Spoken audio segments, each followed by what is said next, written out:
Okay. All right. It took a minute. Took some trial and error. Took some phone calls with mom at, of course, you know, mom takes precedence. So now we can get going with this all signs reading. And just checking that I can see myself and my dirty table clearly here. And I also want to share this on Facebook so that all of the fans can come and check out what we're doing here.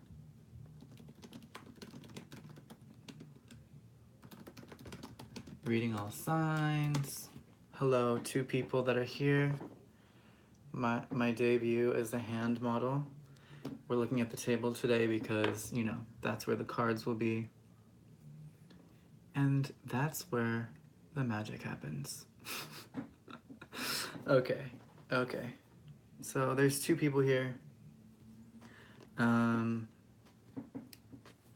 Let's distribute some like crystals within the frame to, hey Monica, nice to see you.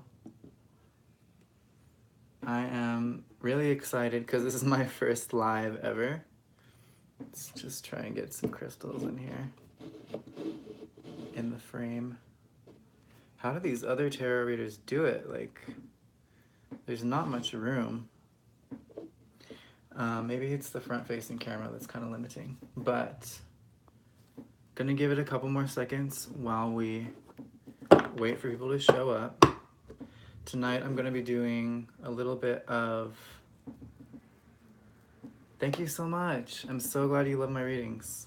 I am really enjoying doing them. And it's a process, you know, I feel like I'm getting a little better each time because it is a little different not reading for an actual person that's like sitting in front of you. So it's like, you know, I'm getting there. This is my peacock feather that represents awareness. And if you are tuning in, let me know what sign you are. What's your rising sign? Because your rising sign is what I'm going to be going by tonight. I'm going to be giving you the astrological information based on your ascendant. And so everybody should tell me what their ascendant is.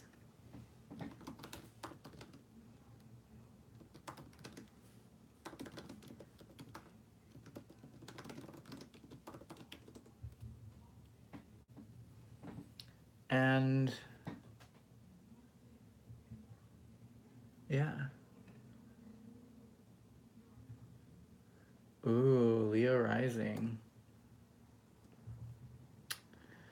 That means you've got a 7th house eclipse going on here.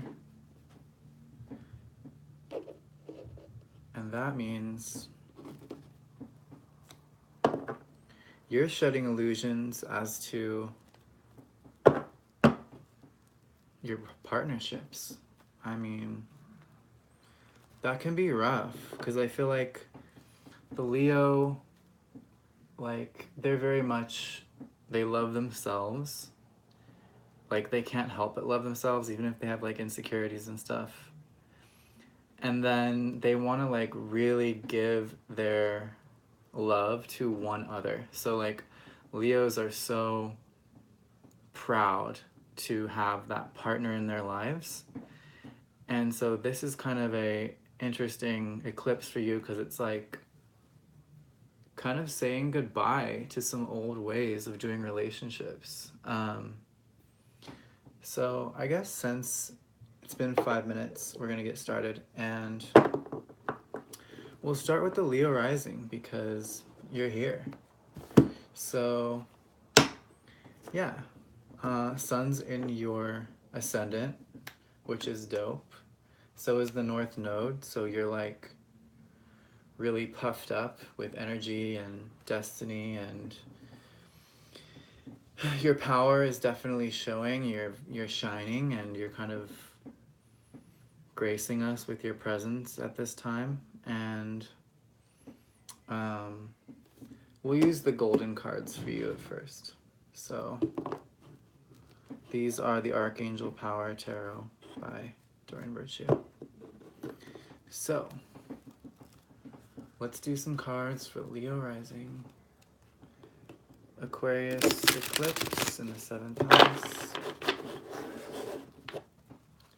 Let's get some guidance for them.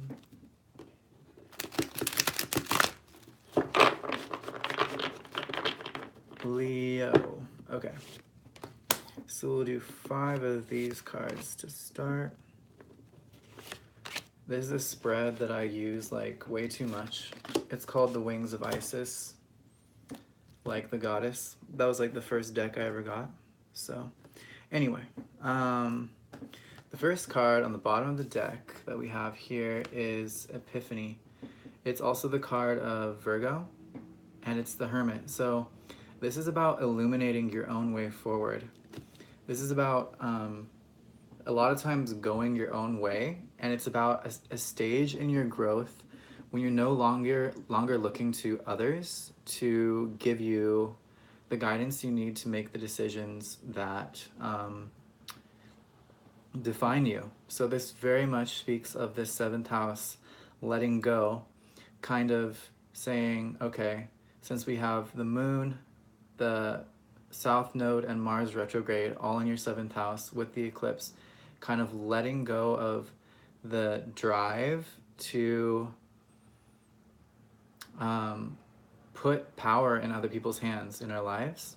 And that necessarily leads us forward into the North Node. The North Node is in Leo, which is where you're going.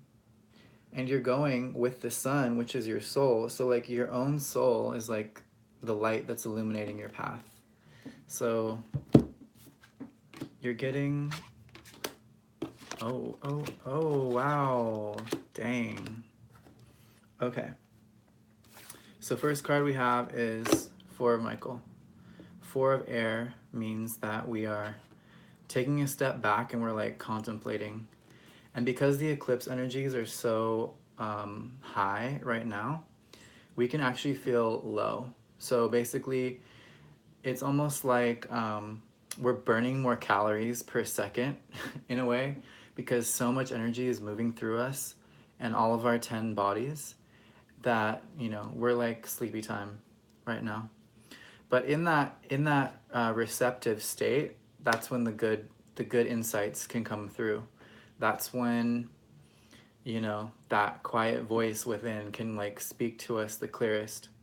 And that's also when our guides, you know, these paper lanterns with the wings on them kind of represent to me like guides and entities that don't have physical bodies, but they have like this, just an aura or just like an energy field.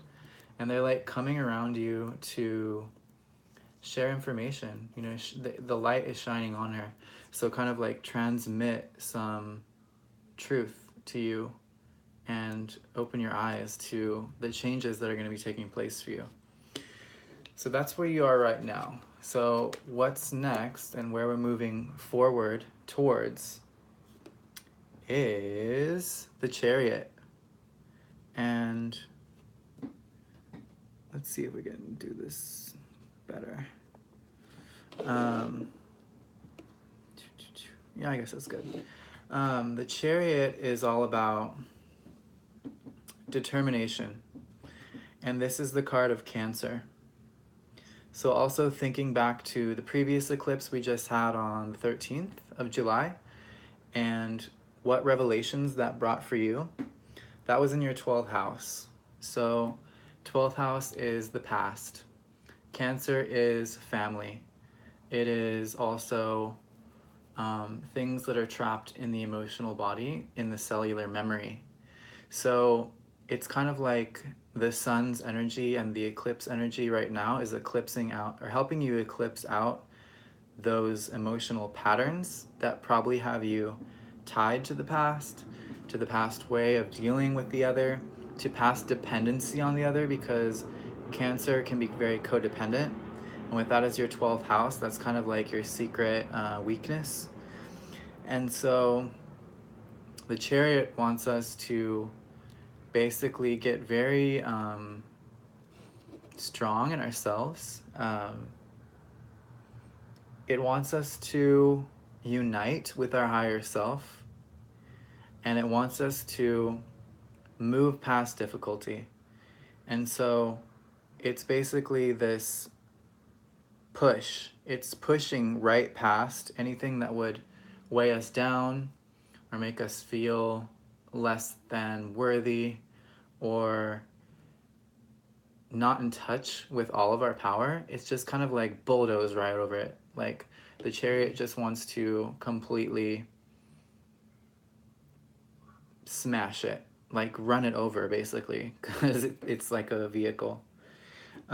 So even though, yeah, it can be tough, you know, it's not easy for anyone at eclipse time, but it's important to realize that it's helping us grow. I mean, it's pushing us to grow. And that kind of change is never, it's never comfortable. You know, change is messy.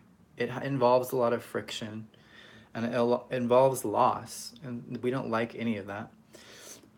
But this is saying that uniting with your higher self is going to make it easier. So talking to your guides, like the first card was showing, like that connection to those non-physical forces around you is really beneficial at this time. And also because it's Leo season, we need to get you Leo ascendant people to this place where you are like really roaring. Um, because you don't want your time in the sun to just pass you by without making a real change, a lasting change, and you don't want to keep sticky patterns in your life. So Chariot says push through. This is a major arcana, which means that this is an energy archetype that is happening for you. Minor arcana, like the fours and the fives and things of that nature, these are less set in stone, but the major arcana, the numbered cards in the tarot, are like, this is already on your track. This is going to happen. So it's not so much up to you anymore. It's just that the better that you understand the situation, the less you can fight it. And so what we have coming up next is the Fool, or leap of faith. So we have this opportunity to, like the zero, right? It's the portal. What is this eclipse? It's the portal. It's a doorway. And it's a doorway through which things leave. You know, it's almost like when they're in an airplane and like the puncture happens in the cabin and like all this air is sucking things out, and it's like if you get sucked onto that hole, it like rips you apart.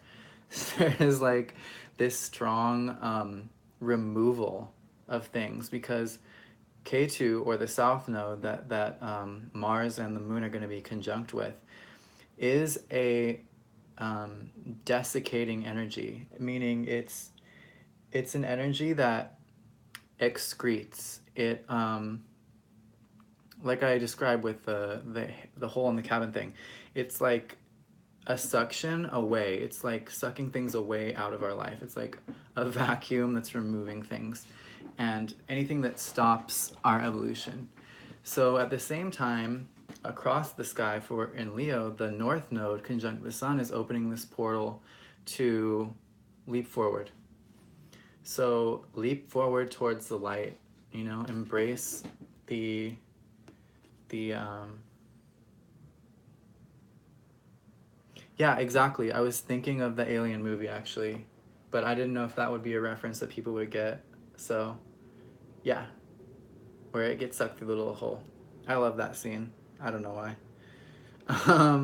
So anyway, we're leaping through this new gateway, this stargate, and another thing to think of, which is kind of a more unusual perspective perhaps, but like in the sky, the moon is like the closest celestial body to the planet. And basically what it's doing is it's taking the information from all of the more distant celestial bodies, and it's like programming Earth. So in a sense, the moon ties us to our helplessness to the celestial program, you know? So when aspects are bad, we have to deal with that. When aspects are good, we have to deal with that. But when the moon gets eclipsed by the Earth for a short time, we're free of that influence. We're free of having to be manipulated by a celestial program. And so for this extremely long eclipse, this is going to be the longest eclipse of the century. I think it's over an hour long. We're getting a chance to break free from that, from being tuned to that station, and we're going to have complete free will, you know, for that hour and a half. So the intentions that we seed in that time when the moon is dark are going to be able to take us to new places that basically weren't available to us when we're locked into the program. So that's why the eclipses are so powerful, and that's also why they've been shrouded in fear and mystery, because people in control don't want us to use this moment where we're completely free of control to take back power in our lives. So we can use our consciousness, we can use our intentions, and we can contact our entities and guides that are here to help us much clearer during the eclipse. So it's not a time to be afraid, it's a time to tune in deeply and really get in touch with this void space that we rarely ever get to access. So it really is a very special moment, despite all the hullabaloo about how it's like a creepy time. So yeah, does not have to be about catastrophe. That's a tactic. You know, this is a very empowering time. And I think it's because in general, people, human beings, fear change because it's not the status quo. So don't be one of them sheep. In the challenge position, we have the 9 of Gabriel. So it's like, keep going, perseverance. And actually, the 9 of Gabriel and the Chariot are kind of similar because they're both about perseverance.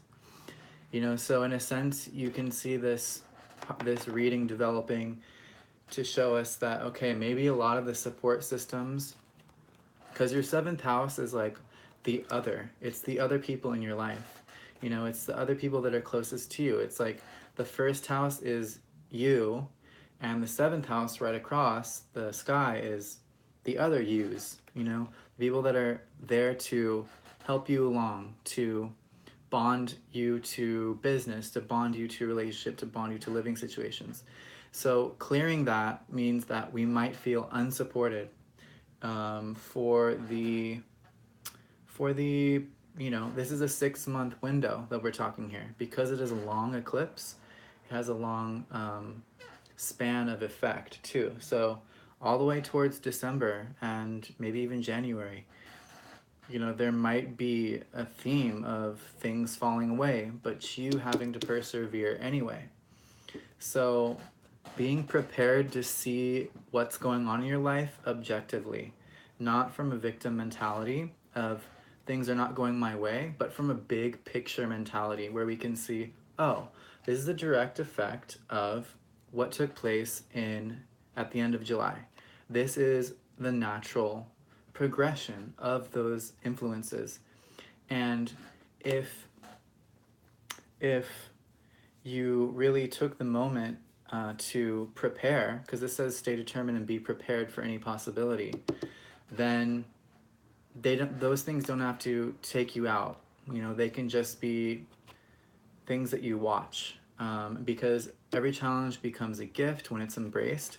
And so this is a time when you manifest more independence and liberty for yourself.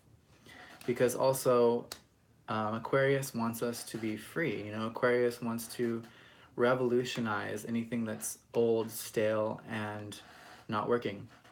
So keep in mind that, yeah, the outcome of this whole process is a leap of faith. It's a new beginning. It's the beginning, it's the ending before the beginning, basically. So the higher blessing here is the moon, and that's pretty crazy that you got the full moon right here as the higher blessing, and you've got like your angel that's guarding you. So the higher blessing in this whole situation is this actual event. This actual eclipse is, it is a blessing, you know. It's, I wish this picture was clear, but it is, see if I can focus it. No, I can't. It's taking you from like the raccoon state of like scavenging, and this is like your old life, and then she's looking forward. You know, your guardian angel, they work very subtly. So she's saying here, I'm blocking the old way with my wings. I'm showing you, not by pointing or telling you, but just by looking in the direction, the new direction.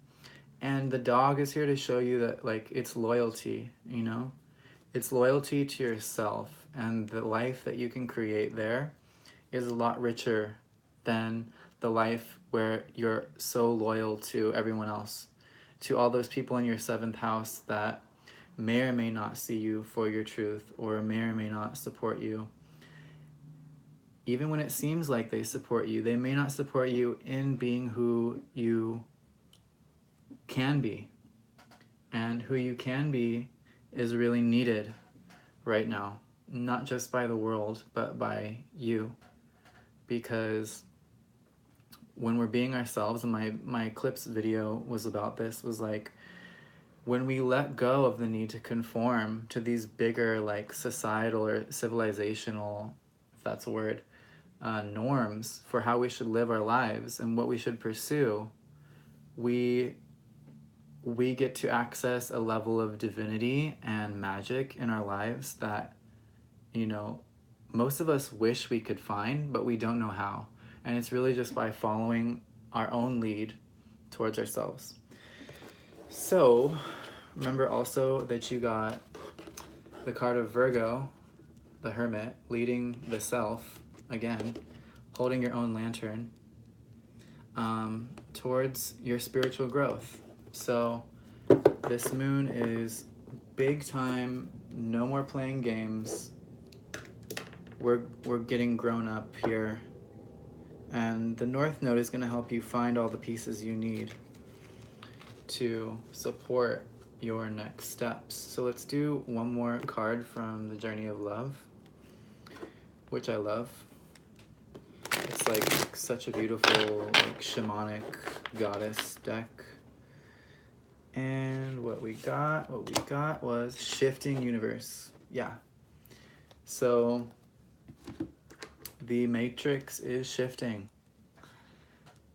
and it's gonna do its thing. You know, this is not for us to try and control, really, but it's for us to know that when the shift has occurred,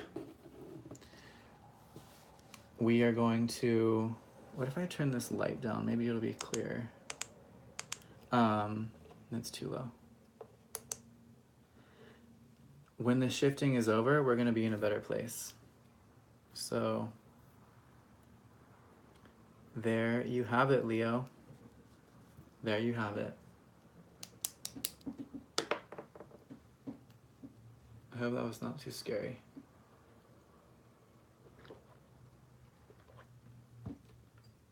So how much time do we do? That was like a good 19 minutes. You're welcome. Thank you for tuning in. Like, it means the world to me. Oh, Smita, one of my one of my like diehard fans. We'll do Capricorn rising next. Then, perfect timing. So Leo's done. Now we'll do Cap. Oh yes, this is so perfect for you, Smita, because you're starting a new business, and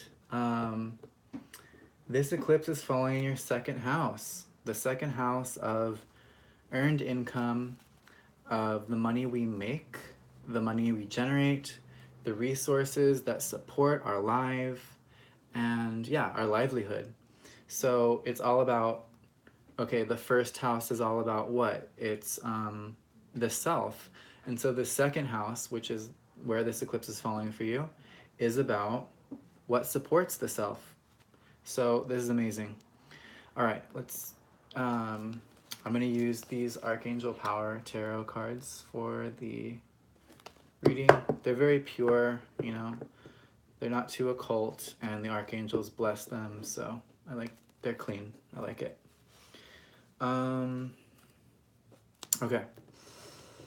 Let's get a message for our Capricorn friends here for this full moon, lunar eclipse in Aquarius. Here we go, here we go.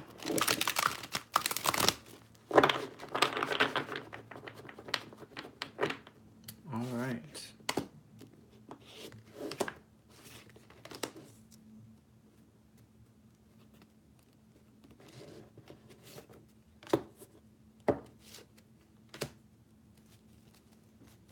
So, Capricorns. On the bottom of the deck, we have the Empress. This is the card of Taurus. So, the original, you know, ruler of the second house.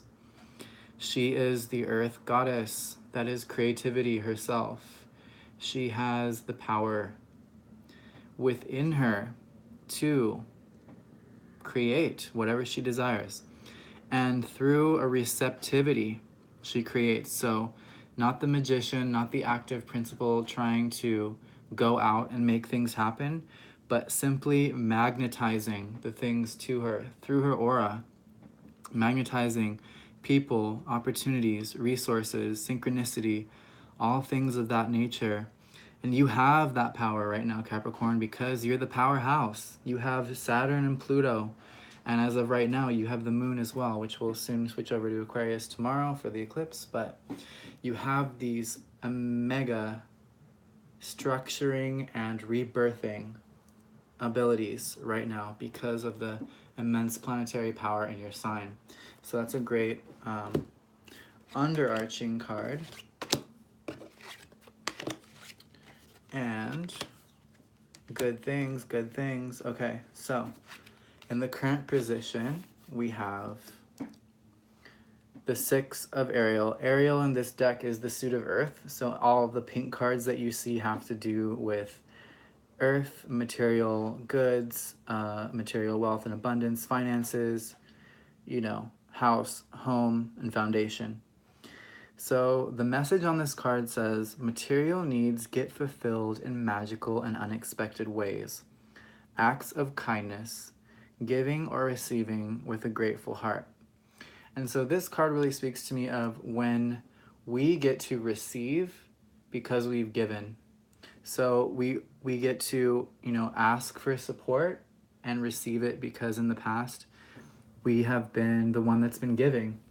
So it's really a card of being okay with asking. You know, it's a card of being able to not be ashamed of needing support, and it's a really good sign for somebody that's starting a new beginning in the second house and who's also letting go of old ways of making their livelihood.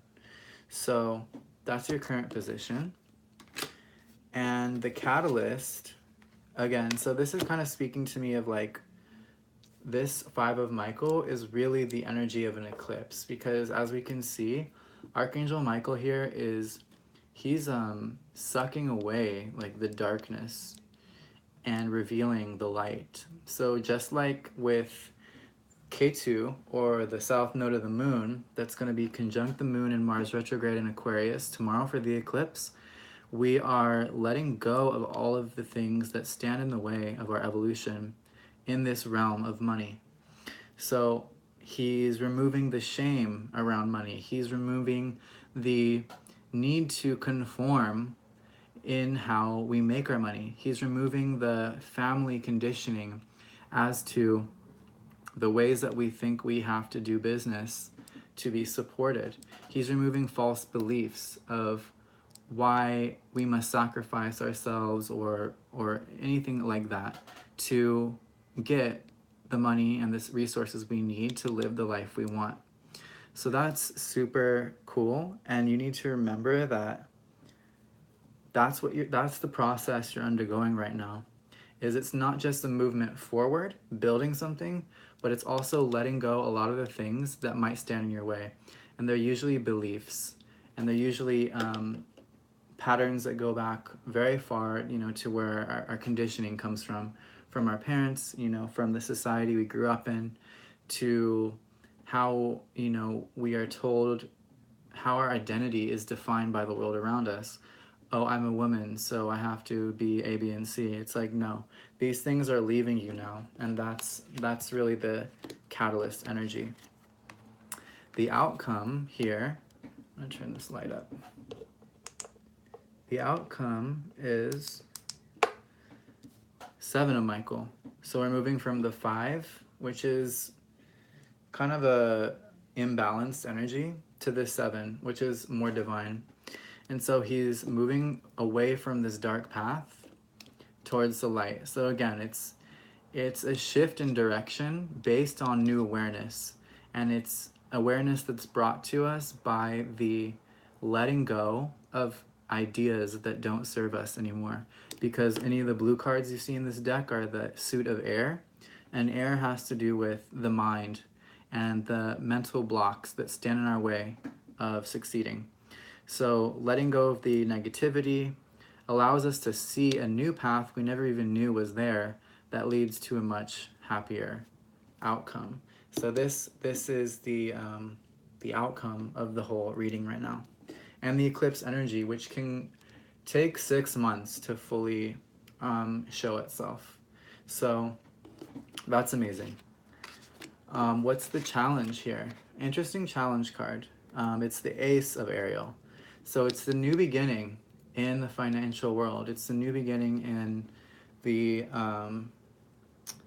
in the realm of money and finances. So it's like the challenge becomes the gift when it's embraced. And this is really just saying that because it was across the reading from this 5 of Michael, it's like you've really got to focus on changing your mindset about finances in order for this new beginning to completely come without resistance. Because if we have hidden stuff in our psyche that's blocking our path, like subconsciously, in terms of beliefs, then we won't get the full reward, we won't get the full payout, and we won't have as much abundance as possible. So putting the mission that you're on to empower yourself through starting your own business before any ideas of who you think you can't be or things that you can't do. It's kind of similar to Leo, where they were told in their reading to just push past resistance. Things are going to come up, bumps in the road are going to come up, and it's not for you to really figure out or try and decode. Hi, Inner Quest, welcome. It's not about the need to solve things on a mental level. It's really just about discarding beliefs completely so we can get to this beautiful new beginning. And so that's amazing. And this is all going to make sense in a second. Okay, so then for the higher blessing, we have the Ace of Gabriel. So this is the card of spirit. It's a pure gift. It's a new beginning in passion. It's a new beginning in inspiration and motivation. So anytime that we have 2 aces in a reading, it's an extreme omen of good fortune. So you've got the grounded stability and the financial kind of new beginning over here. And then you've got the passion and the drive to push forward in this new direction. And when we have two aces in a reading, it usually means a change of location. Two aces often mean a move. And so this could very well mean that as your beliefs change, you know, as you let go of the old you and the old ways of identifying yourself through what you have or don't have, you know, because a lot of times people define their self-worth through their belongings, like a whole new path appears, and that's where you're headed. So this could mean that you're going somewhere new to pursue this dream. And that's awesome, because again, you have Pluto and Capricorn. You have Pluto and Saturn in Capricorn, which means as a Capricorn right now, you can create the world around you. You know, your words have so much power, and you can structure, you can reach out and grab things and just move them just to like make your life easier, you know? So don't underestimate what you can do right now. We're gonna do one more card to wrap up Capricorn from this deck. So yeah, I'm on Cap right now, and kind of doing it with the emphasis on ascendant as well. So Inner Quest, let me know what your rising sign is. I'm not going in order, so I'm not like at the end or anything. I'm just going on based who's here. So one more card for Capricorn.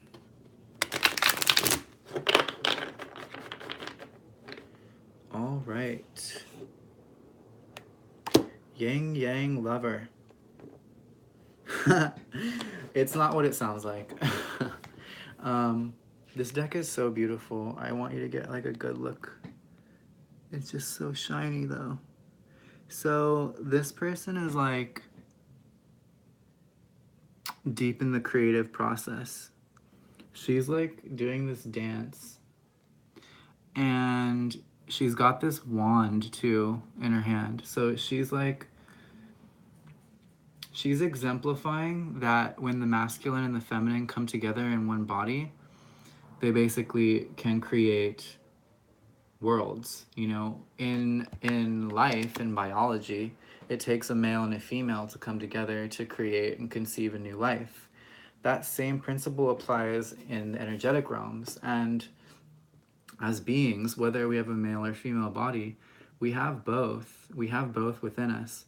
So I think for Capricorns, and maybe particularly for the Capricorns watching right now, it's really about embracing your masculine and or your feminine as a means to more potent creation.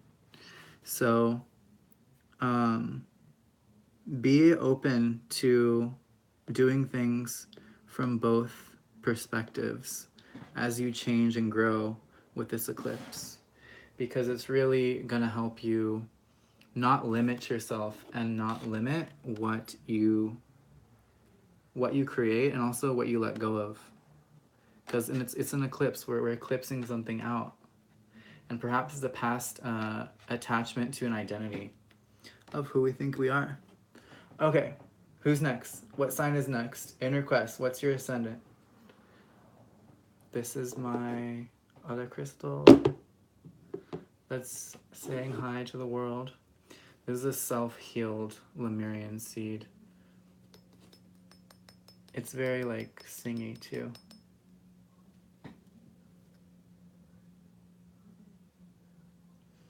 Oh my gosh, you're welcome, Smita. Thanks for watching. Okay, great. You're both Aquarius, so we're gonna do Aquarius rising next. Sounds good. All right. Hey everybody, give me a like. Click like on this video right now. I'm not doing any more, and I'm just kidding. But please, yeah, give me some likes, because that's the admission fee. Okay, so let's do a message for Aquarius rising. Aquarius, this is happening in your sign. That is wild. Your whole sense of self is about to be renovated. And with it, a lot of the people that you used to hang out with probably will be changing. Thank you, Smita. I really appreciate it. I hope I get 1 million subscribers too. I think I could retire. Okay. Aquarius. Wow, here we go.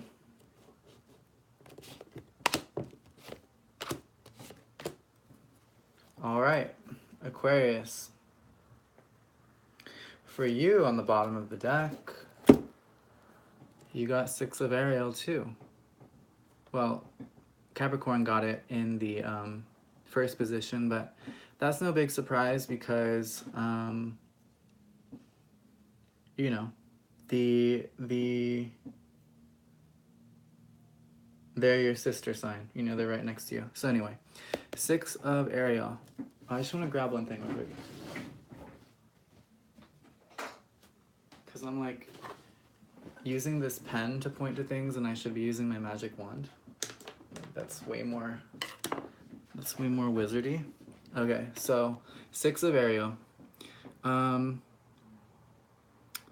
This is karmic rebalancing, okay? So even though it's a card of Earth and it has to do with, you know, coins, actually it's really about reaping the fruit of your karmic goodwill. You know, the people that you've helped, the people that you've kept healthy, you know, the people that you've been there for, all these things that have been working in your favor over the past decade, I want to say, is really going to be a nice cushion and a nice insulator to this massive change that's occurring for you. So because it's in your first house, in the next 6 months, you know, your sense of self and your identity is going to change. And that means that everything around you, you know, everything in your life, job, place of living, relationships, everything can shift. But it looks like to me that through the 6 of Ariel, you're surrounded by people that can support you through the change, that can be there for you to hold you down while things kind of shift and move, that you were there for before and perhaps maybe have never needed in this way. So it's a great time to receive back the kind of help and goodwill that you put into the world in the past. So let's see what's going on. Oh, wow. Okay. So in your current position, passion, action, things are moving quickly. And it's almost like you're just moving very quickly towards a new horizon. You know, this is the card of fire, which would be your 7th house. So that's like kind of like the world around you, and you're getting out of there. It's like you're leaving like if it's a video game, you're leaving the starter level. And with this eclipse, you have guides coming in. You have people that are not in physical bodies that are going to be with you on this journey, because it's like a spiritual quest. But it's not a long one, okay? It's not like you're going through hundreds of miles on horseback to get somewhere new. It's not necessarily a pilgrimage. It's just like you have to get from square 1 to square 2. And so that's what's about to be catalyzed by this, because again, you've had Mars retrograde in your chart, in your first house for a while now. You know, sorry for my like paper, my old-fashioned stuff, but you've had Mars retrograde in your sign for pretty much the whole month of July. So what that means is it's been going through and renovating what motivates you. You know, this card being a card of passion. So digging deep, going inside the deep psychology of the Aquarius mind and digging out what truly makes you passionate, you know? So this eclipse is the culmination of kind of redefining what your passions are. And that is going to be basically the path on which you take this new journey towards a new sense of self. So outdated ways of living, outdated ways of doing business, outdated career. Basically, Aquarius is interesting because it has this dual nature in my eyes. It has the nature of Saturn because that's the ancient ruler. So very much about structure, very much about convention, very much about how things should be done. And then the other half is Uranus, and Uranus is about flash, change, sudden change, revolution.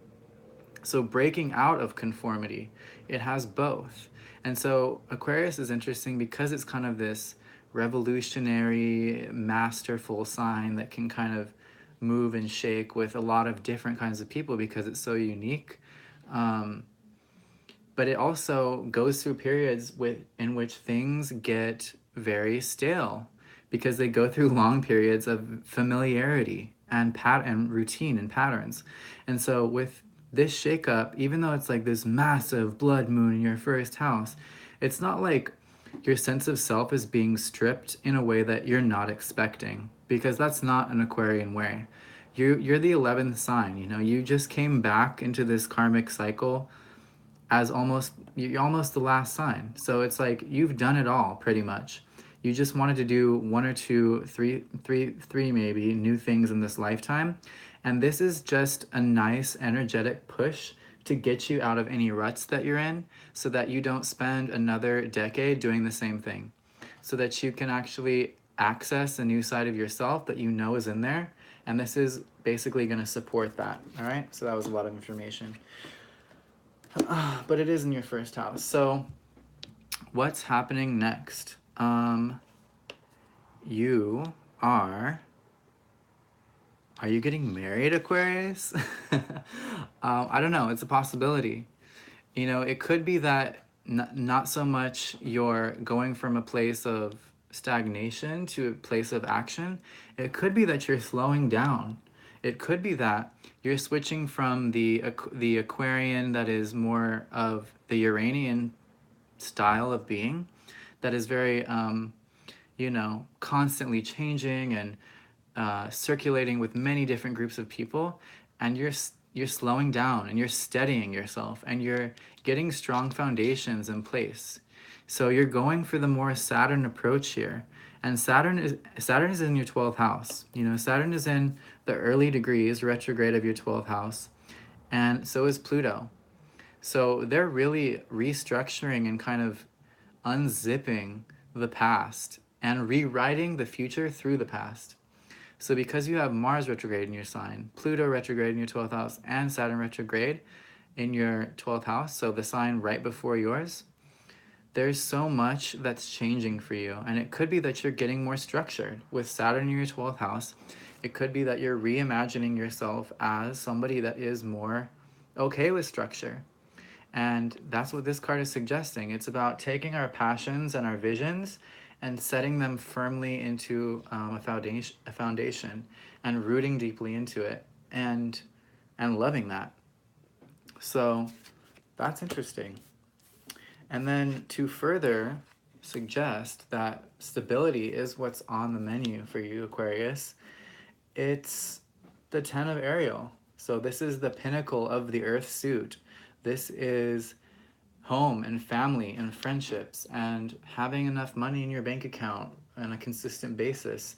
This is having a house. This is having two houses. This is about enjoying the best of material life, and really relishing in the pleasures of the physical realm. You know, so I really feel like for this reading and for the Aquarians that are watching, it's moving away from being so revolutionary and being so resistant to structure and actually embracing it in a very unique way. And that allows you to actually have more fun. It allows you to really do what you came here to do in this lifetime. And so setting the strong foundation is like a beautiful development for you. So in the challenge position, it's the King of Fire. It's seeing the bigger picture, you know, and it's getting too caught up in the details.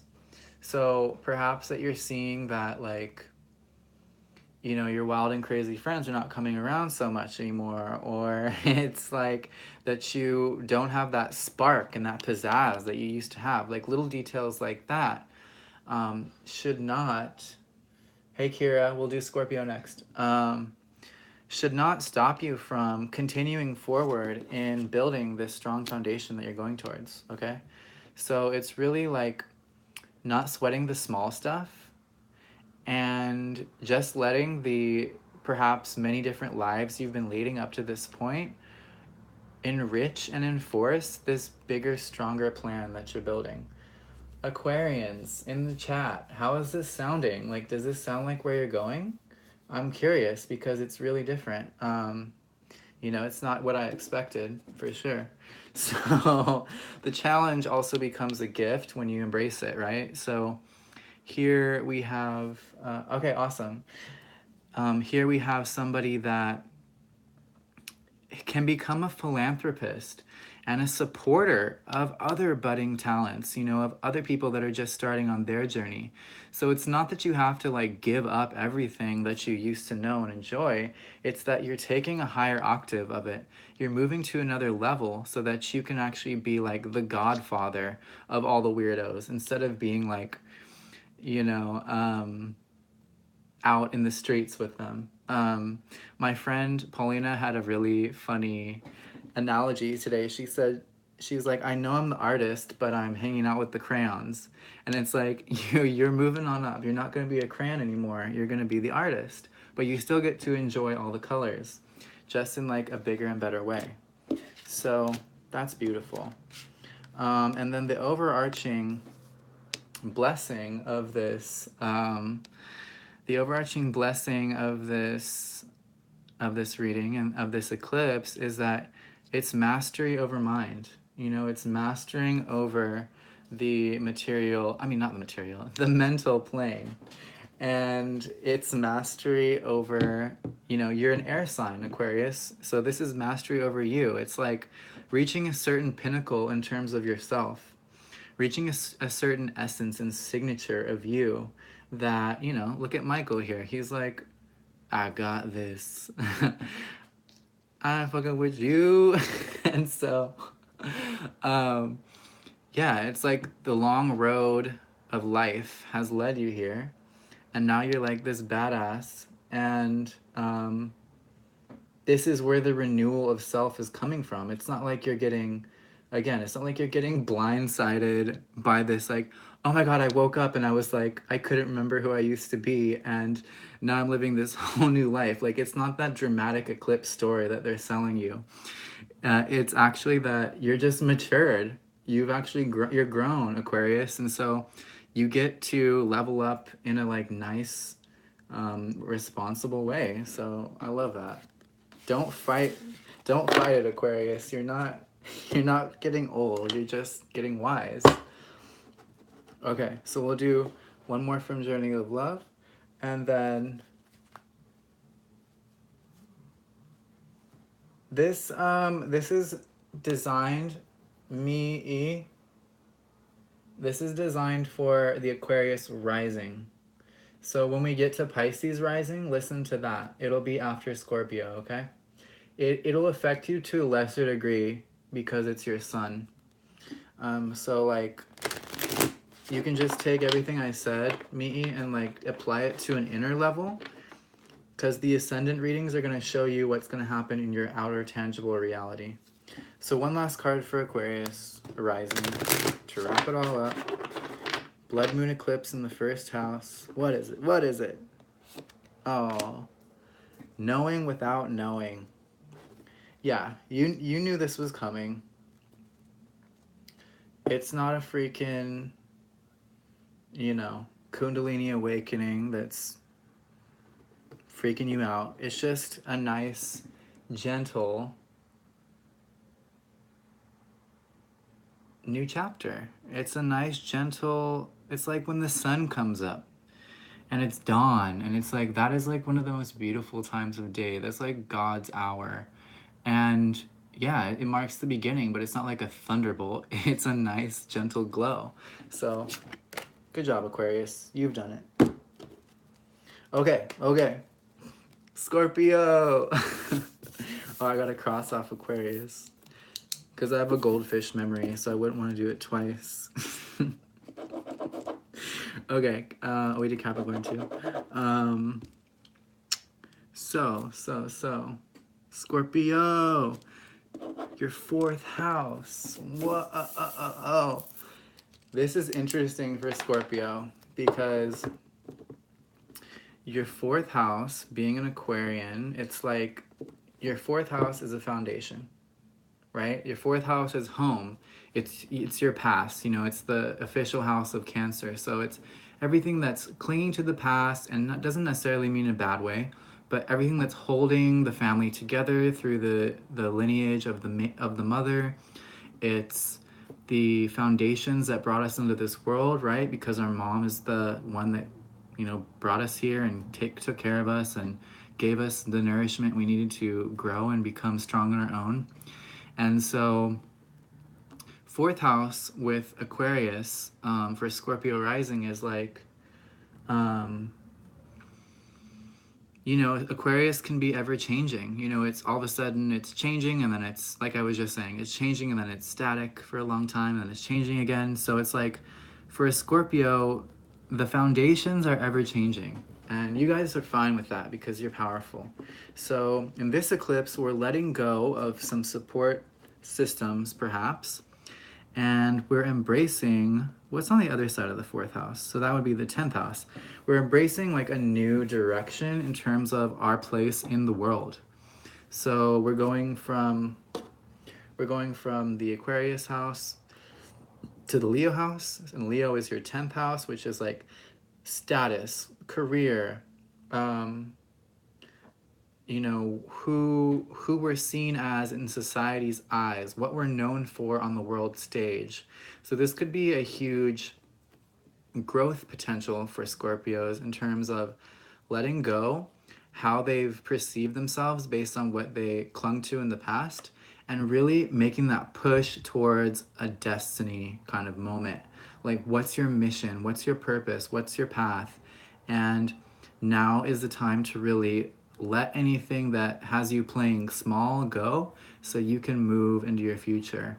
And Mercury is also going to be retrograde in your 10th house, helping you reconceive and redesign the plans of your future destiny. Because North Node is here in Leo as well with the sun, so pushing forward into the future. Okay, now the cards. Give us the message for the Scorpios. Scorpio.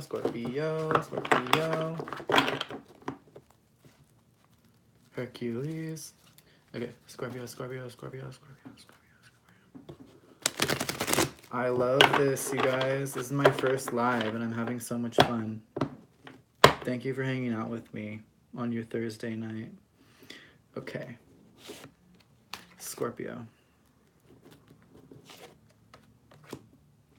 So Scorpio, I feel already like the cards are like really sticky. So I feel like you don't want to let go of your binky. And I'm sorry if that sounds harsh. Yeah, because I know like when the binky is leaving, it can be like scary as F. So what's on the bottom of the deck? Oh, Ten of Michael. We're bowing out of the old ways. Okay, so Scorpio, fourth house Aquarius. Aquarius is progressive. You know, it wants to have change for change's sake. So having that in your fourth house means that you're always ever going to be changing, like I said. So you've been a ballerina, you know, 10th house. You've been seen by the world as this beautiful, graceful figure. But guess what? You don't want to be a ballerina anymore. You know, that doesn't suit your soul. You want to be a, you know, truck driver. You want to be a Navy SEAL. You want to be a black magician, whatever, you know. Maybe you want to be the black swan now instead of the white swan. So you're just saying peace out to how everyone has come to know you. You know, you're saying peace out to the old 10th house and peace out to the old 4th house. So you're leaving home and you're migrating towards a truer destiny to you. And let's look at the other stuff. Thank you, Inner Quest. I just found you too, and I think you have an awesome spirit as well. So, Scorpio. All right. It's not going to hurt so bad. So, again, we've got the 6 of Ariel. Haters will say that I don't shuffle well enough. That's not how this works. Don't worry. What this does say to me is that in this time of change, we're getting the support we need, okay? So in the eclipse time, we're like really breaking with tradition. You are breaking with the past. We're dissolving our attachments to those things that no longer serve our highest good. And the 6 of Ariel showing up so often is basically telling me, okay, we're getting the coin we need to do the stuff. We're getting like, okay, this literally says on this card, material needs get fulfilled in magical and unexpected ways. So it's like, oh, I don't think I can go do the the alchemist training in Croatia because I don't have the money. And then all of a sudden you get offered like a weird gig, and it pays like $5,000, and you just have to like write product descriptions for baby toys on a website for 5 weeks, and then you have all the money you need to like do your thing. So basically what I'm seeing here is that while the foundations may be shifting, we're not having to fear for our material survival. The good work that we've put in the past in terms of work on ourselves, work, like karmic work, that we've helped others, we've been there for people. We can now ask for help ourselves. We can be the ones where we're like, hey, I really feel this change that's coming. I have this direction I want to go in. Now I need to call on you guys that I've been there for to help me get where I need to go now. And so that's a beautiful supportive aspect, and that's where you currently are. And it's also a reminder that you need to be discerning in who you're supporting and who supports you. Scorpio, you don't want to be getting support from people that are making you play small. You don't want to sacrifice your authenticity for material support. It can be really easy to do that. Scorpio, you're the ruler of the 8th house, which is about entrapment to others. It's about others having power over us, and it's about other people's money. So be wary of not keeping yourself in a if you're a big fish, don't keep yourself in a little pond just because you're you're getting your bread taken care of, if that makes any sense. So root chakra stuff.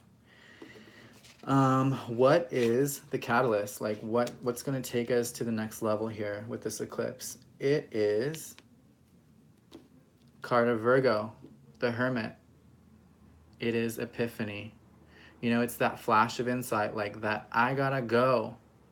I gotta get the F out of here. I'm a big fish in a little pond.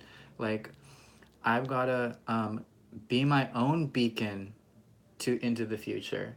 I can't be counting on other people to light the way for me anymore, or line the path with dollar bills for me. I've got to get it myself, and I've got to strike out on my own, because that's how I'm going to develop spiritually. This card says joy through spiritual growth, be a light to others, answers that come through meditation. So it's about really standing up and walking our talk, and also probably walking in a direction that's divergent from the rest. Aquarius wants us to be a part of the collective, but it also wants to be one unique individual that stands out in the crowd as well. So being a part of the collective, yet maintaining our individual identity, is key right now. And yeah, this is about the fourth house. So don't let things that are comfy and supportive keep you from going on this spiritual quest that you know that you're ready for. What is the outcome? Knight of Michael. Knight of Michael. Get on that horse and go. Okay, so this is getting clearer with every card, right? This is really a clear path away from the confines of comfort and support in the fourth house, letting go, because that's where the eclipse is happening, fourth house, letting go, and moving towards this like bright future, 10th house, Leo, the sun. So this literally says time to move quickly, choosing logic over emotion, right? So if we know intellectually that this situation is like way outdated, like time to take the binky out, time to take the chewy pacifier out, even though you want to keep it in because your emotional body is like, but we feel safe. Nope, you got to rip it out, pluck it out, and throw it away. And then go get on that horse. And don't forget your shield and sword, though, because you don't want to go rushing into a new horizon without a means to protect yourself at all. You know, we don't want to be so in a hurry to change that we risk our safety, right? So be sure to have your tools with you when you go, you know. It's not a blind faith. This is not the leap of faith. This is not the zero. This is not the fool. This is the just don't get squishy. Don't get too squishy about it and get going, okay? So the challenge, the lovers. And this says, well, this is actually a card of family. You know, the lovers, even though it's, it seems like it's talking about romantic love, it's talking about who we come together with for a sense of wholeness, right? And it also on a higher level, like here's the mundane level, this beautiful Asian couple coming together in love. But then there's the higher level, and there's the higher self, which is unified. It doesn't have a dualistic aspect. And because it's in the challenge, I don't think the challenge is like finding a lover. I think the challenge is unifying the male and the female, or the female and the male, within one body so that we're not earthbound, right? Fourth house, clinging to the past, letting go of that, letting go of needing to be identified with the dualistic persona, and kind of seeing our lives from the eyes of spirit, and basically then knowing that if we commit to the vision of spirit, we can get to where we're going that much truer, that much quicker, right? Because it's time to see things clearly, and it's time to move quickly as well. So every challenge becomes a gift once it's embraced. So the challenge here is going from a dualistic consciousness to a unified consciousness. And when we get that, hey, we probably will meet some awesome people along the way too.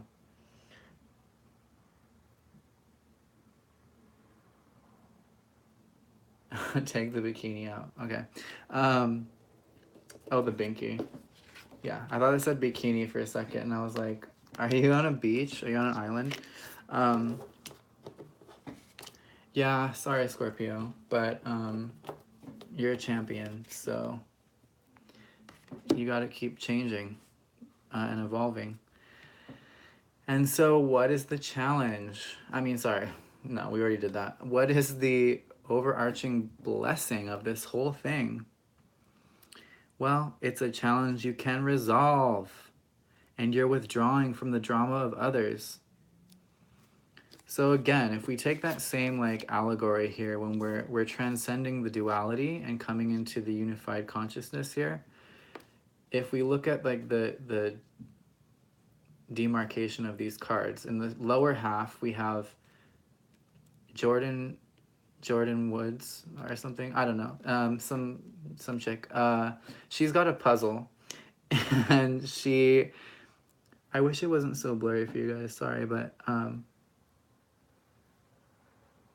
no, I think it's right, Kira. Don't worry. So yeah, we're transcending the puzzle mindset, and we're getting into angelic mindset. So don't like at this time. Look at your life in terms of like your biggest mission possible. Mission possible, not mission impossible. And see yourself see yourself on a professional basis. Because we're going from the 4th house of home and family to the 10th house of our big achievements in life. Capricorn, what we build out of our lives.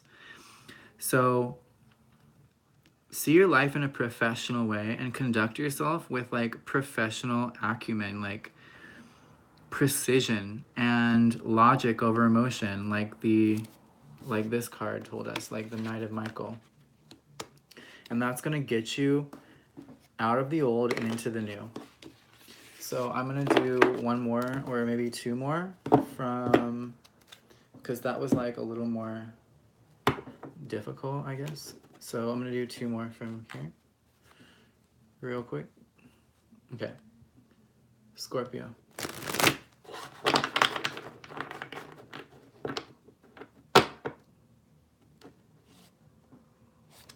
Ooh, the breaking. Are you kidding? Cards never lie.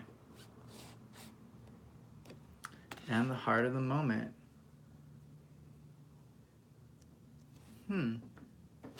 Okay, what does this mean? Well, life is breaking apart our foundations, right? Eclipse in the 4th house, letting go of foundations. So life is breaking us up, you know? And sometimes when we're healing a bone, you know, we have to break the bone again for it to set correctly, right? And so let's say that family patterning in the 4th house of Cancer is a bone that healed crooked, because a lot of times we inherit, you know, we get our bones from our family line, and sometimes we get things that are misshaped. You know, we get karma, we get trauma, we get past life bullshit, you know, we get family conditioning bullshit, whatever. So it's like this moon is, yeah, Scorpio, you go through it. You're a Scorpio. You're here to like die and then reborn. You got the 8th house. You're the Phoenix. You know, Phoenix is the higher octave of Scorpio.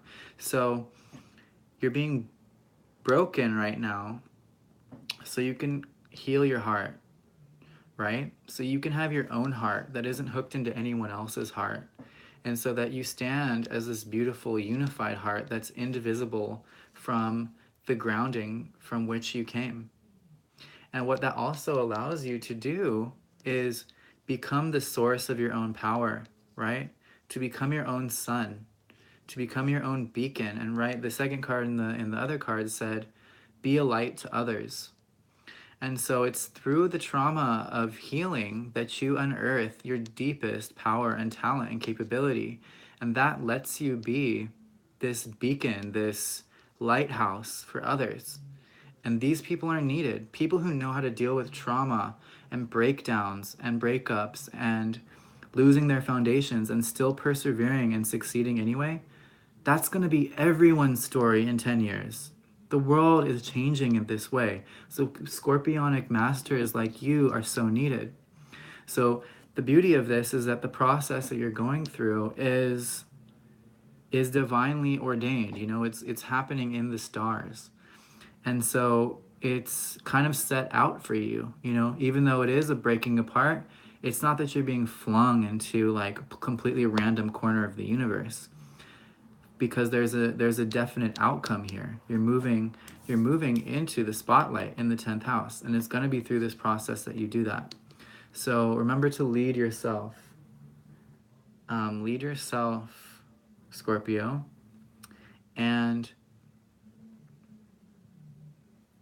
leave out the binky. All right, that was good. That was a good wrap up. Didn't want to leave you hanging, Scorpio. Yes, be free-minded. This is a reading for the blood moon lunar eclipse tomorrow. It's basically a big celestial event that's going to change people's lives in a big way over the next 6 months. And so I'm doing readings based on people's rising signs to give them some information on what's going to happen. So be free-minded. Let us know in the chat what your rising sign is, okay? If you don't know what your rising sign is, then go and on Google and type in rising sign calculator and put in your birth information and then come back when you know. Because next I'm going to do Pisces rising. Me, E, are you still here? Because you said you were a Pisces rising, right? Okay, well, it doesn't have to be sorrow, okay? Okay, great. We'll see you soon, be free-minded. Don't worry, it doesn't have to be sorrow. Okay, me, E, let's go. Pisces rising. I'm a Pisces sun, so you're gonna get like extra juju in this one. Okay, Pisces, Pisces, Pisces, Pisces, Pisces. Ooh, yeah.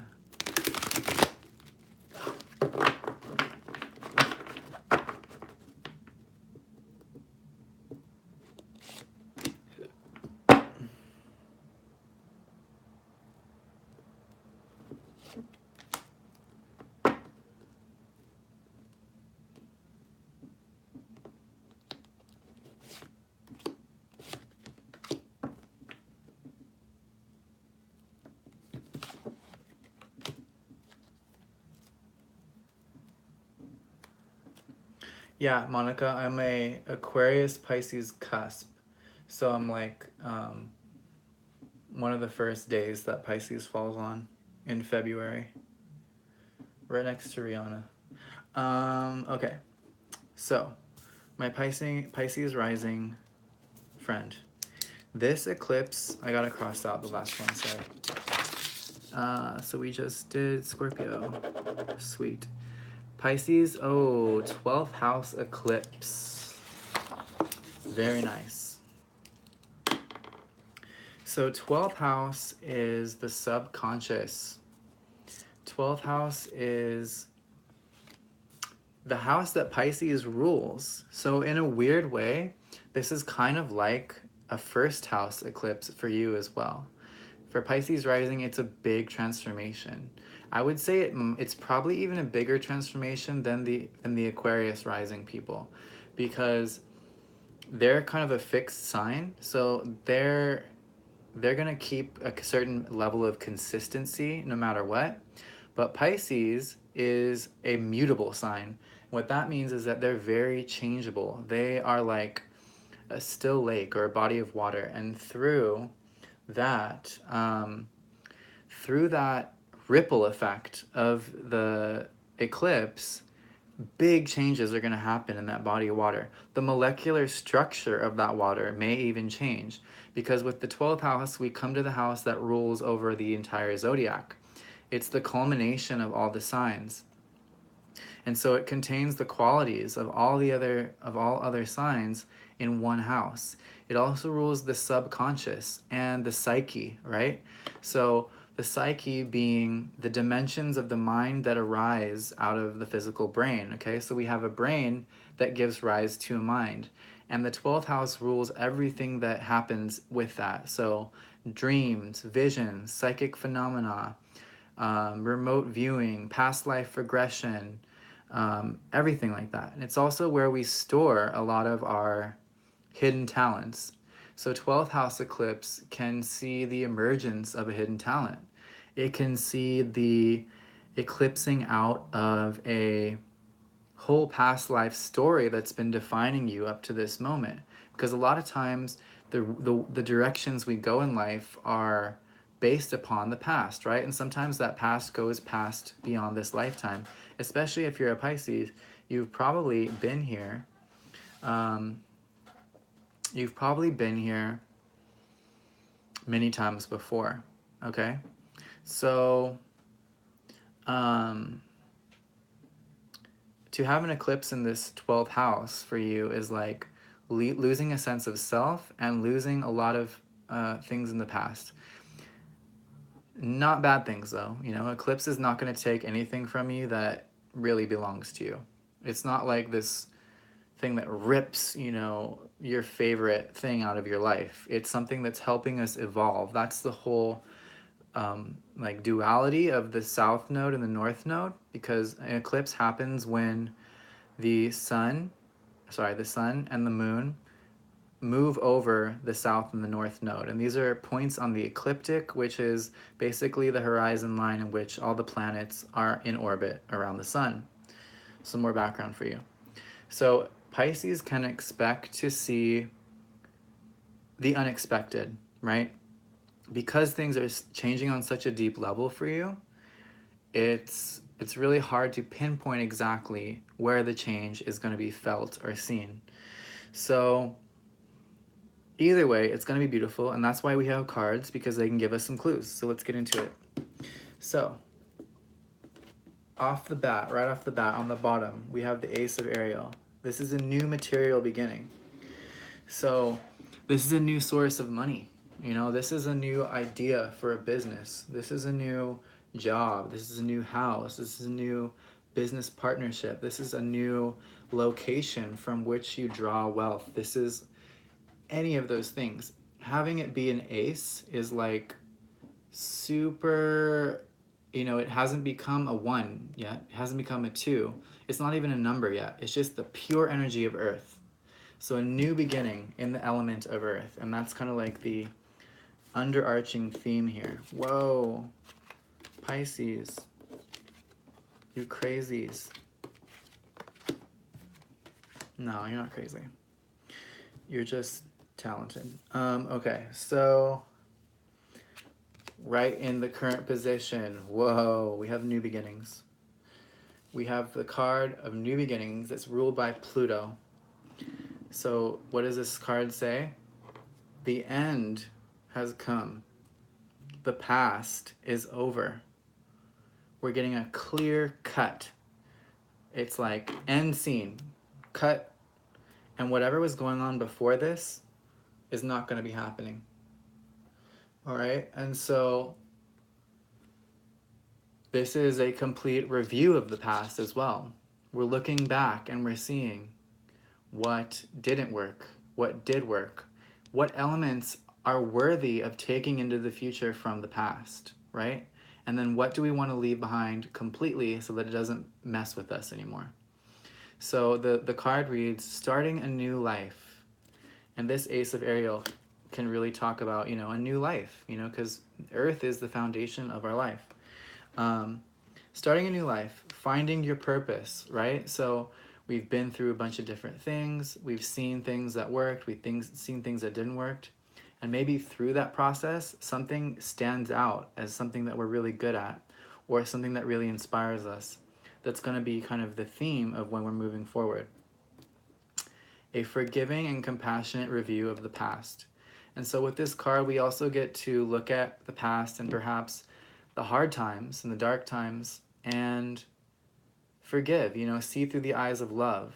Pisces, that's what you're all about. It's about letting it all pool together and come together and say, okay, it was all right, you know?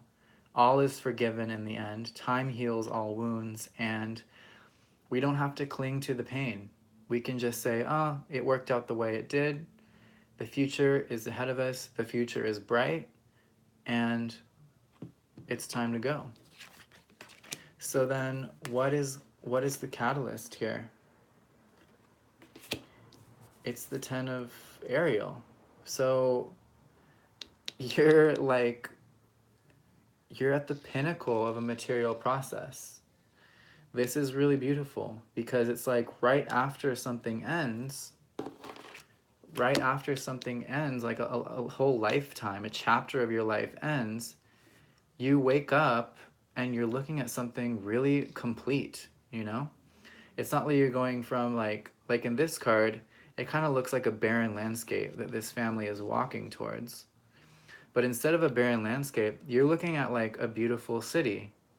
And you're looking at a life full of people that love you and that you appreciate. And you're looking at meaningful work. You know, you're looking at having things in your life that make you feel really secure. So what a beautiful like progression from like closing out the past, looking forward into something gorgeous. And then the outcome. And so also what this is really saying to me is that if you're looking, if things are ending, because with eclipses, you know, things are going to be ending for 6 months. If you feel like, oh shit, like what am I going to do now? Like I don't see anything else after this. You know, then start counting your blessings. Start becoming grateful for everything from the past that you love. You know, don't focus on the things you hated about your old life. Those are going to go away. Don't focus on the mistakes you made. Don't focus on the things that you did that sabotaged yourself. Don't focus on the things you held on to too long, you know? But focus on, even if it's one or two things, begin to focus on the things that you love, the things that make you happy, the things that make you fulfilled. Because it's almost as if whatever you bring with you out of this ending are going to be the seeds of your new beginning. And they will grow huge, right? And so if you take seeds that you don't really like, they're still going to become huge in the future. And if you're holding on to something that you know is marginally inspiring to you, or is like just okay because it pays the bills, you're going to be stuck with that mediocrity in this new beginning, right?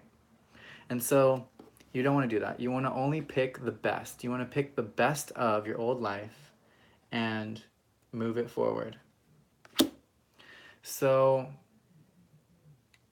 what's the outcome?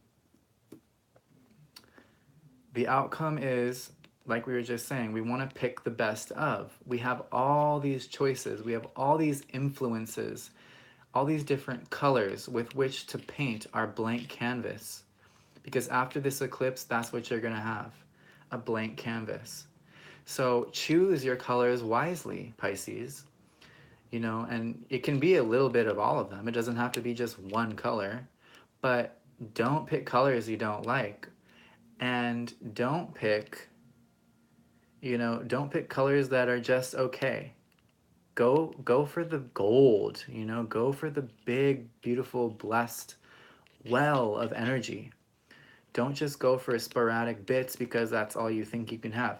You can have it all. After this eclipse, you can have it all, right? And because you're the Pisces, you can really have it all. You're the master of all energy. Pisces is the last sign.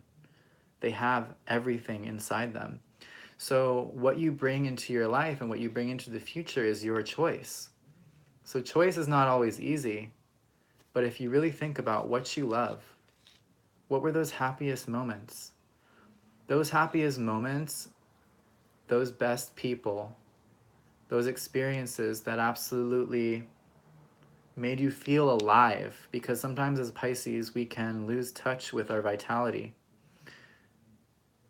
Be free-minded, we'll get to that in a second. You know, and so remembering the vital memories as that which you paint this new chapter with is gonna make it better than ever. You have the chance to make it better than ever. Okay? So what's the challenge? The challenge is self-imposed limitation. You know, we're getting a chance to completely free ourselves. This figure here, you probably can't see that well, but she's dropped a rope that was binding her limbs. She's dropped shackles that were binding her ankles. She's taken off a blindfold, and she's burst through this gate, and she's completely free. And so the challenge is kind of similar to this. You're going to have a lot of choice. You know, you go from living one way, and things are kind of set, to a completely brand new, clean slate, blank canvas. So the challenge can be, oh my God, I have too many choices. Like I can't decide what's really going to do it for me or what I really should pursue in this next chapter. And so embracing this challenge is important though, because you definitely should not stick in the past. You should not, in the absence of knowing what to do or being kind of overwhelmed with the choices before you, you should not stay behind this gate. You need to go. We all need to go. We all need to move forward. And you're the one, because you're the Pisces, you're the one that's paving the way, in a sense. You know, you're setting all the magic traps. You're opening all the gateways. You're turning on all the portals for everyone else, right? Because you're dreaming up this whole thing. You know, the Pisces is the one that's dreaming the whole world into being. So don't turn away from this challenge and responsibility because it seems overwhelming. Embrace the power that you have to create a whole new world. And all you have to do is be discerning. And how do you be discerning? How do you make that choice? Go with your heart. What makes your heart feel alive? Even if it's something that doesn't bring you a lot of money, even if it's something that seems weird or silly or dumb, even if it's making dolls, you know, even if it's painting nails for a living, if it makes your heart sing, go with that. Bring that forward, because that'll allow everything else that you need to come to you, and it will make a better world for everyone. You have that power, Pisces.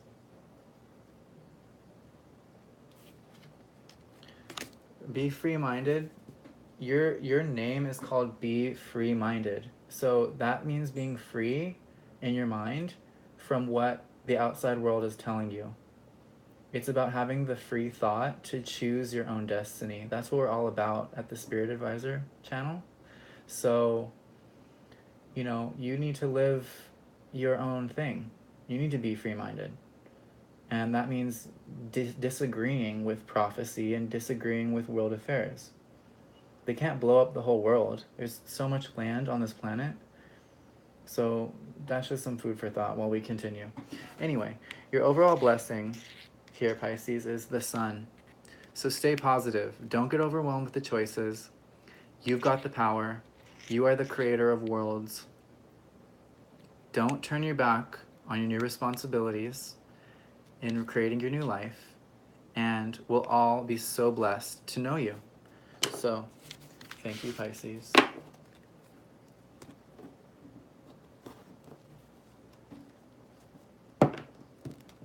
All right, we're gonna kick you out soon, Be Free-Minded, if you're just gonna be negative. Because this is my show. I am Jesus, by the way. If you want to see me, I can show you. See, I'm actually Jesus. Hi everybody. This is my green screen. And yes, I am Jesus. I've returned. So anyway, back to the cards.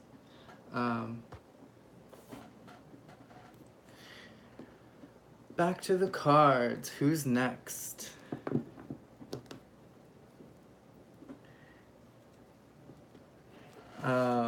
Back to the cards. Who's next? So we finished Pisces. I'm sorry, I'm a little bit irreverent at times. Yeah, in our quest, ask away. Because I think we finished everyone's ascendant.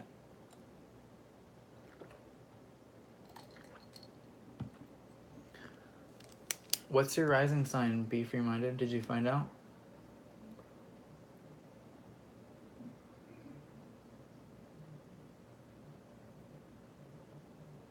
Okay, sun sign.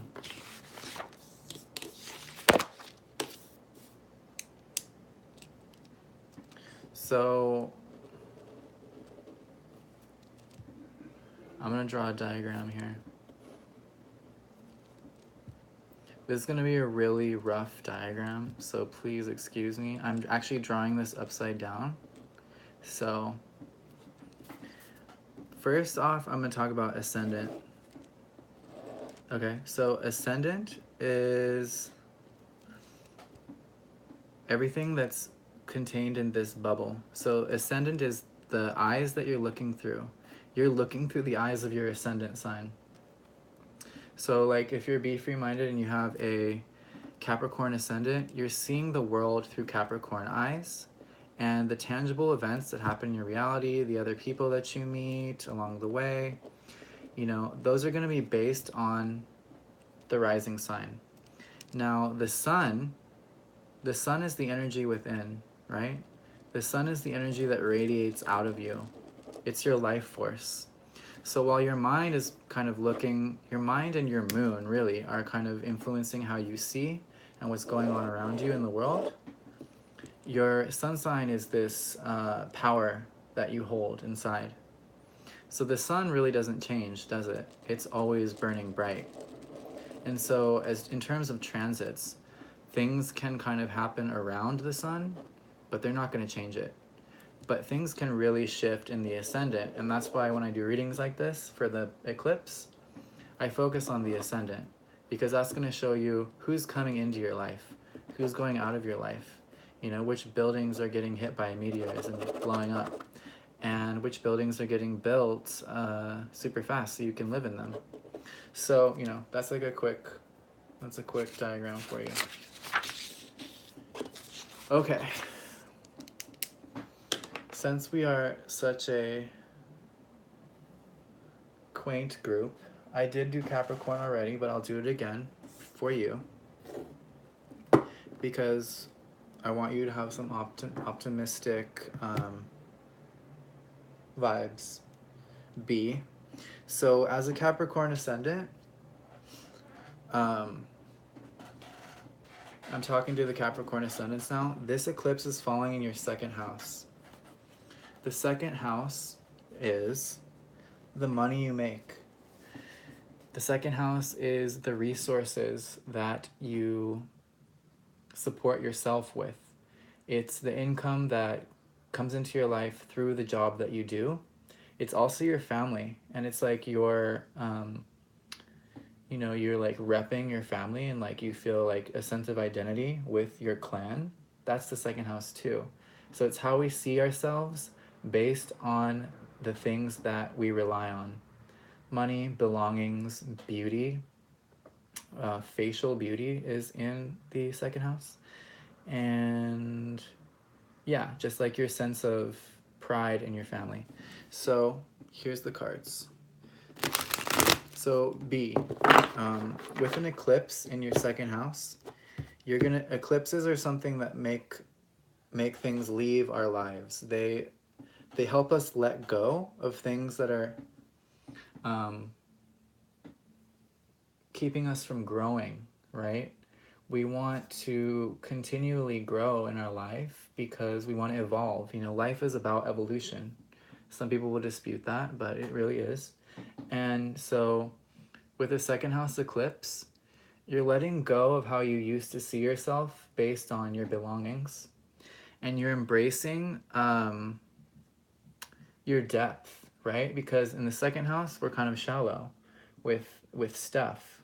But in the eighth house, which is across the way, so if this is your second house where the eclipse is happening, across the sky, so the moon will be here, the sun will be here, we're moving from the second to the eighth. So we're moving from our stuff to our depth. So this is a moment where you're going to experience a new depth of rebirth, you know, a new depth of your power to transform yourself.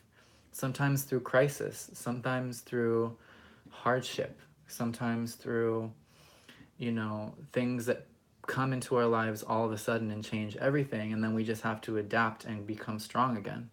So this can be a powerful eclipse for you. At the same time, you should know that as a Capricorn, you have Pluto, which is the planet of complete and total transformation. It's the driver of evolution, and it's the powerhouse planet of change. And Saturn, which is the structuring master. So with both of these planets in your ascendant, you're changing big time. You know, you're being pushed to completely change and restructure your sense of self. And then with the added eclipse in your second house, you're being asked to let go of how you see yourself through what you own and what you do, and see yourself more through the depth of your being. So let's look at the cards. Capricorn ascendant.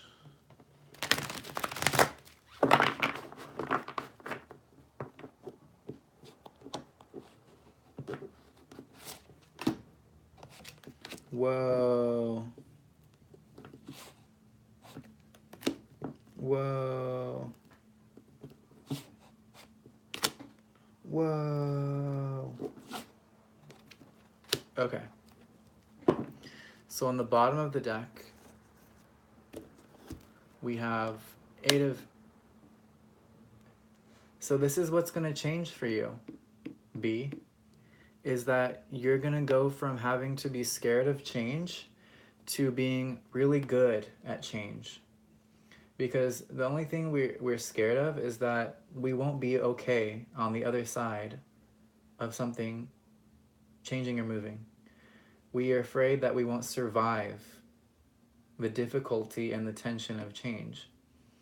So for you, I really sense that this is a time when you're going to be initiated. You're going to be initiated into your own ability to transform yourself, right? And you're going to be initiated into your own capability to get through anything. You're moving from the 2nd house of financial security to the 8th house of I'm secure no matter what because my strength is so deep. You know, my waters run so deep, and I can transform through so many forms that I never die. You know, like a soul that passes through many bodies in different lifetimes. I, in one lifetime, change forms so many times, yet I'm always the same thing. So the 8 of Raphael is this card of a spiritual journey, right? She's having to leave. It's such a perfect example because she's having to leave behind the treasure chest of money and go over this bridge and into the woods, following her spirit guides to something else, you know? She's leaving the security of like having all these gold coins, and she's going someplace where she doesn't know where she's going. She doesn't know, but she feels in her heart and she knows in her higher self that this is a journey that's worth going on, because this is not evolution. This is the path to evolution. And that's where we really get to see the magic of life and get in touch with who we really are. This is shallow. This is deep. This is progressive. And the thing is about money is that when we stop making it about money is usually when the money comes. Same thing with relationships. When we stop looking for that one and we focus on doing what makes us happy, then we find the person. And sometimes we have to go through a lot of crisis in our life to get strong enough and motivated enough to be the person that can have a lot of money. You know, you can't just like think of it and do it. You have to live it. And so this eclipse is about you going through some stuff so you know what it's like to live. All right. So then moving on to the cards, there's good stuff here for you. First thing, where you are right now, it's a new beginning. It's a new foundation. And it's what? It's in the Ace of Coins. So remember, B, that this is a 6-month window. Just because you don't see this new beginning next week doesn't mean it's not going to happen. But you do have a new financial beginning coming. You have a new source of money or a new way of seeing wealth that's going to open things up for you. And it's completely new. So it has no form yet. When we look at an ace, it's just the raw essence of earth. So we haven't even gotten to a concrete form yet, but we do know that it's a new beginning. In the catalyst being how we make the change that allows us to move through the experience, we have another ace, okay? So we have, like I said earlier in one of the other signs, we have 2 aces in a reading. It means that we're moving location as well. So don't be surprised if the next 6 months you find opportunity or you're just pushed from one place to the next. And it's usually because we need to find somebody or an opportunity that we can't access where we are. You know, you can't catch the legendary Pokemon in the starting area, you have to go on the journey to, you know, the Emerald City to get Lugia or Mewtwo, right? So, shout out if you got my Pokemon reference. And so again, you're getting a new kind of passion coming through. You're getting a new sense of what drives you and what motivates you, because it can't just be about money. It has to be about your soul. It has to be about your spirit. Okay? So you're getting a new beginning on your foundations in the earth. You know, what supports you, right? Second house. And you're getting a new foundations and you're getting a new start in your spirit. Okay? So you're getting both. You're blessed. You're blessed right now because you have so much new beginnings, okay? I don't know what a young family opportunity means, but if that's good. And so in the outcome, you have 6 of Gabriel. You have victory, okay? It says, "Congratulations. You've done a wonderful job. Time to move on to the next project. Awards, scholarships, or promotions."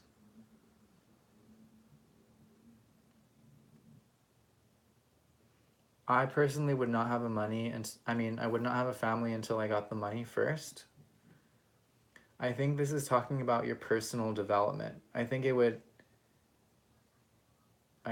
be a lot of hardship to try and have a family before you go through some more shit. So that's just my 2 cents. So what's the challenge here? The challenge is taking a leap of faith. So perhaps you're right, B. Maybe this is like, maybe you expanding your family is gonna like make you find the motivation to like pursue something that makes you more money. Maybe you need those people depending on you to truly motivate you to do something greater. And so taking that leap of faith is what right, leaps of faith are scary, you know, because we don't see what's going to happen. We don't get a guarantee of the outcome. We just know that we're leaving something. And so for you, the challenge is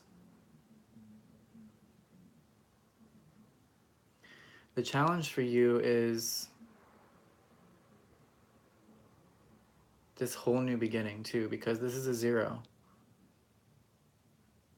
So it's like, B, I want to say to you that you may think you know what this is right now, but I want to remind you that tonight, we haven't even been through the eclipse yet, okay? We haven't even been, the spark has not struck to change our fate yet. We're just talking about what could happen. And so, like, keep an open mind, because it may not be what you think it is. And I think the reason that this leap of faith is in the challenge position is that before you right now, there's more than one leap of faith that you can make. There's probably a right one, and there's probably a not as right one. You know, there's one that can take you someplace that is kind of familiar and at the same time extremely challenging. And then there's another leap of faith that probably will come a bit later that will take you someplace you could not even imagine and yet will give you more. Okay? Because in the overall blessing here, we have the King of Gabriel. And this is a card that wants us to focus on the bigger picture. It wants us to take our eyes off the little things that are right in our field of view that we think like, oh yeah, I'll do that. That'll work. No, it wants us to ask the biggest questions about our lives possible. Not about the life that we share with others, but the life that we ourselves are capable of having solely on our own. So, not saying that we don't have others in our life, but saying that without any influence from other people, what's the biggest life thing that you want to do? You know, what is the thing that makes you, this is a card of fire. So, what is the thing that makes the fire burn within you? If you don't understand that yet, give that time to come to you. You know, because you don't want to commit to something right now that's going to stop you from getting to the bigger dream. And because we're in this eclipse environment, this is something that doesn't happen very often. This is an event that hasn't happened in 500 years, right? This magnitude of change has not been in like 500 years. Well, okay, let's bring it back down to earth, you know.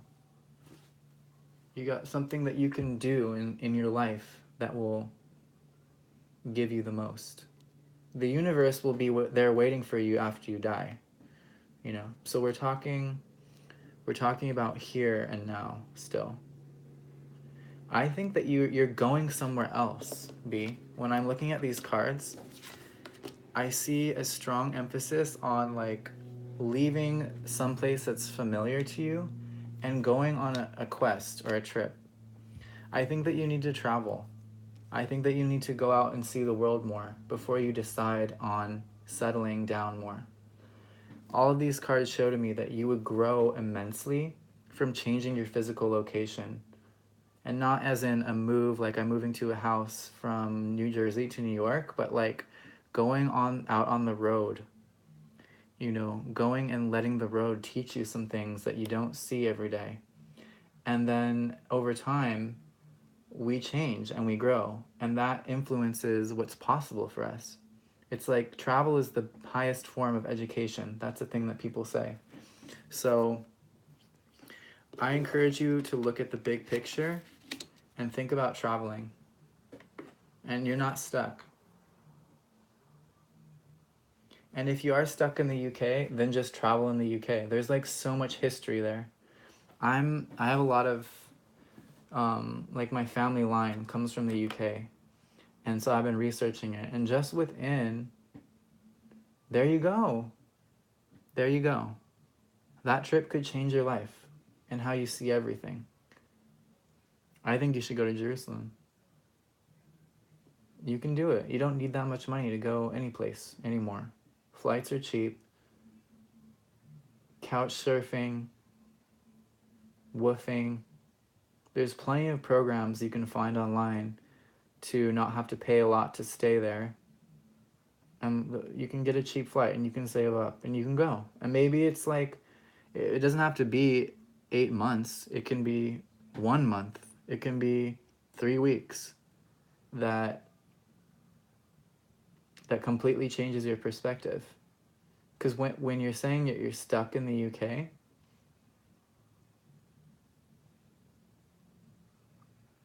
oh, I see. Just go. We're always welcome where our heart tells us to go. If your heart is really telling you to go there, you'll be welcome there. Your heart's not going to mislead you. Because I've noticed that you have a lot of fear. You have a lot of fear because you watch the news or whatever. Try not to think about that stuff and go with what comes, because you only live once, okay? And you came here today for a reason, to get this message that maybe there's something else for you than what you can see in your everyday. And you got the victory card. You got the victory card, dude. So if you follow your heart, you're gonna get there. Falling. Stop trying to catch yourself with fear. Stop trying to prevent yourself from getting hurt. Go for it. Free fall. Leap of faith. If you do it, you gotta tell me about it. All right, guys. I think that was everyone. So we didn't get to all the signs like the title said, but I'm feeling like this is a good note to close on. Yeah, you can ask anything. This is an open forum.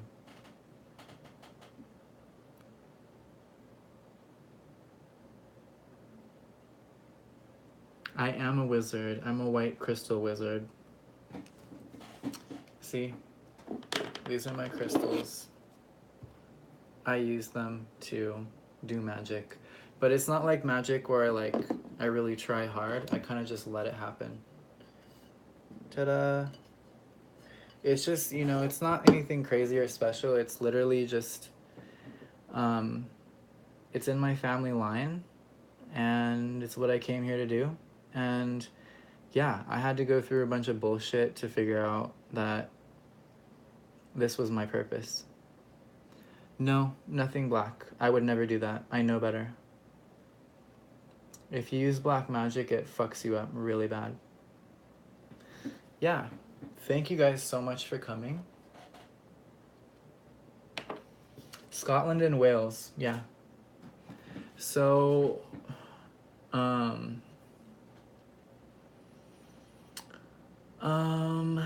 that's it. That's it, y'all. I'm done. My voice is like going away. So, if you're not a subscriber yet, please go and subscribe to my channel. I'm so grateful that you all came to hang out with me tonight. I'm really excited for this eclipse. I'm building a website. All that stuff is coming. So I just really appreciate your time and presence, everyone. So have a great eclipse, and yeah, you'll be in my thoughts. I wish you the best. Spirit Advisor out.